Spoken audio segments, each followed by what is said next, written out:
Hello, children. You must have answered many questions. But today, in this video, we are going to learn how to frame questions for given answers or given sentences. आप लोगों ने आज से पहले बहुत questions के answer बताए होंगे, लेकिन आज इस वीडियो में हम सीखेंगे कि कैसे क्वेश्चंस बनाए जाते हैं. कोई स्टेटमेंट अगर दी है या कोई आंसर आपको दिया है तो उसका क्वेश्चन क्या होगा, ये आज हम बनाना सीखेंगे. तो सबसे पहले हमें जानना है कि क्वेश्चन के वर्ड्स कौन से होते हैं. कुछ वर्ड्स होते हैं WH वर्ड्स, जिन्हें हम कहते हैं these are used to frame questions like who, what, where, how, why, when. These words are used in questions. So let's learn their use one by one. सबसे पहले what. It is used to ask about specific object, animal or person. हम what का use करते हैं किसी specific object के बारे में जानने के लिए. For example, what is this boy eating? Here we are asking about a specific thing, that is his food. यहाँ हम एक specific चीज़ के बारे में जानना चाहते हैं, उसका खाना, कि वो क्या खा रहा है. तो एक ऑब्जेक्ट का नाम जानने के लिए हमने कौन सा वर्ड यूज़ किया? what. Next, where. It is used to ask about place or position of something or someone.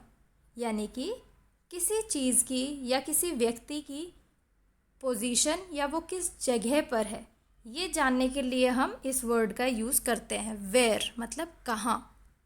For example, where are you going? तुम कहाँ जा रहे हो.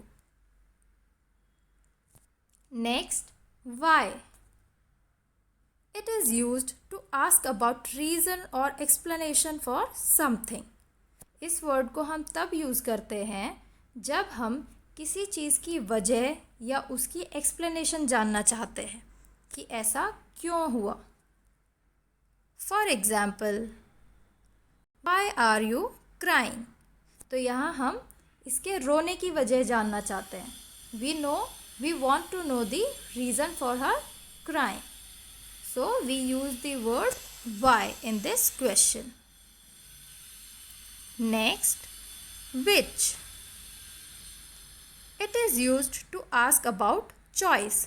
ये choice पूछने के लिए यूज़ होता है. which मतलब कौन सा, कि आपके पास बहुत सारे ऑप्शंस हैं, उसमें से कौन सा ऑप्शन आप चूज़ कर रहे हो. For example, which is better game, badminton और tennis. Next is when. It is used to ask about time और occasion.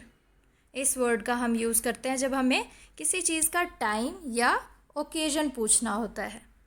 For example, when will you go to the market?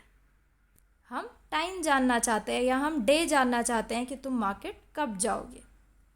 So we use the word when. Who. We use this word to ask about person. For example, who is that old man? जब हम किसी person की identity जानना चाहते हैं तब हम इस वर्ड को यूज़ करते हैं. Whose. To ask about possessor of something. कि कोई चीज़ किसकी है, किसको बिलोंग करती है. जब हम ये जानना चाहते हैं तब हम whose यूज़ करते हैं. whose मतलब किसका या फिर किसकी. For example, whose book is this? हम जानना चाहते हैं कि ये बुक किसकी है, इस बुक को कौन पजेस करता है, किसको बिलोंग करती है ये book. So we use the word whose.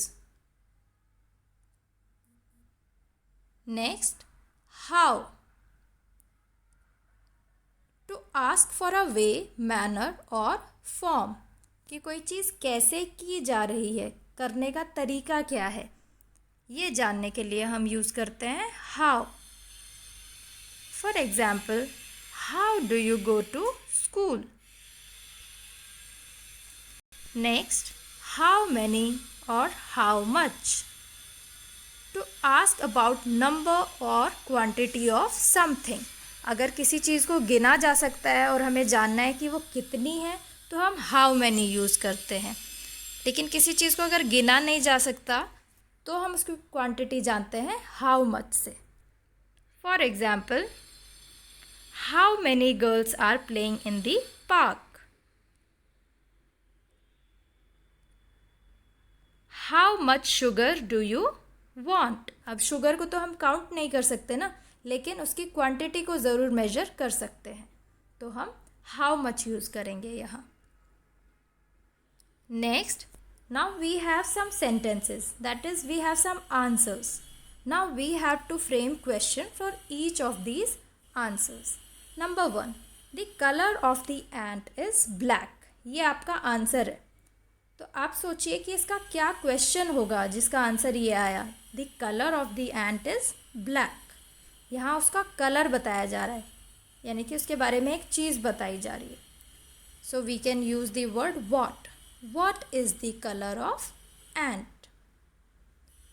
And always remember that you end a question with a question mark. Next, number 2, it lives on land. यानी कि वो लैंड पर रहती है, तो उसकी लोकेशन के बारे में बताया जा रहा है। So we will use the word where. Where does the ant live? Now next, number 3, it has 2 long antenna. So यहाँ उसके नंबर ऑफ एंटेना बताए गए हैं कि उसके कितने एंटेना हैं। तो नंबर बताया है तो क्वेश्चन में आएगा how many. Question will be how many antenna does it have. Next, number 4, it crawls on the ground, कि वो ग्राउंड पर यानी कि ज़मीन पर रेंगती है। तो इसमें अगेन उसकी लोकेशन के बारे में बताया गया है, प्लेस जहाँ पे वो क्रॉल करती है।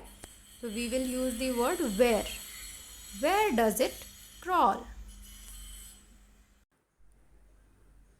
Now next, it eats sugar. So here we are talking about something which the ant eats. कोई स्पेसिफिक चीज़ के बारे में यहाँ बताया गया है। तो question will begin with what. What does it eats?